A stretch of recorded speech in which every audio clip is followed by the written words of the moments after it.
मुख्यमंत्र्यांच्या पत्नी अमृता फडणवीस यांनी देखील या ठिकाणी व्हिजिट केलेली आहे। फिल्म सिटीला दादासाहेब फाळके चित्रनगरीला त्यांनी भेट दिली आहे। चित्रपट आणि टेलिव्हिजन क्षेत्रातील लोकांच्या समस्या अमृता फडणवीस यांनी व्यवस्थापकीय संस्थापक शेखर चन्ने यांच्या समोर मांडल्या।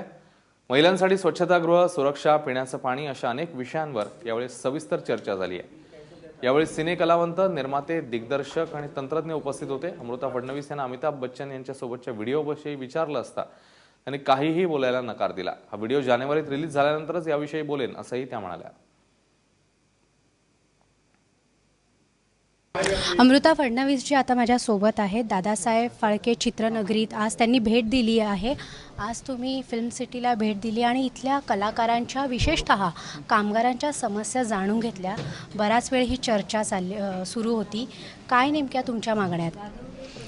मागण्या म्हणजे अशा काही स्पेसिफिक वेगळ्या मागण्या नाही आहेत। आता इथे जे वर्कर्स आहेत ते लोक इथे आज मला कळलं की 17-18 तास पण कामं करतात, तर त्यांच्यासाठी बेसिक फंडामेंटल फॅसिलिटीज या ॲटलिस्ट ॲव्हरेज लेवलच्या आपल्याला पाहिजे, जरुरी आहेत की ते कन्सिस्टंटली काम करू शकतील। याच्यासाठी त्या बाबतीत आमची चन्नेजींची MDंची मीटिंग झाली आणि खूप सारे त्याच्यातले ऑप्शन्स ते ऑलरेडी कन्सिडरेशनमध्ये त्यांनी घेतलेले आहेत।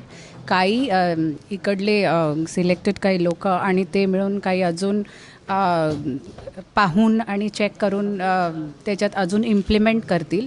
तर हे इथल्या लेबर क्लाससाठी खूप जरुरी आहे की त्यांना एक सर्टन क्वालिटी ऑफ लाईफ मिळायला पाहिजे आणि त्याच्यासाठी अशा मीटिंग्ज आणि प्रॉपर इम्प्लिमेंटेशन खूप जरुरी आहे। नुकतंच बिग बींसोबत एक गाणं तुम्ही शूट केलं, तर त्या गाण्याबद्दल आम्हाला आज काही सांगाल किंवा कसा होता एकंदरीचा अनुभव? त्या बाबतीत मी जानेवारीमध्ये बोलीन, कारण ते रिलीज जानेवारीमध्ये होणार आहे, तर I am not allowed to speak about. मी उत्तर दिलेलं आहे, तर ते असं वादळ उठलं आणि संपलं ते, तर आता शांतच राहू द्या। या सगळ्या प्रश्नांवर तुम्ही जानेवारीत बोलणार आहात? हो, नक्की, येस। कॅमेरा पर्सन संतोष सोबत राखी शेळके, ABP माझा, मुंबई।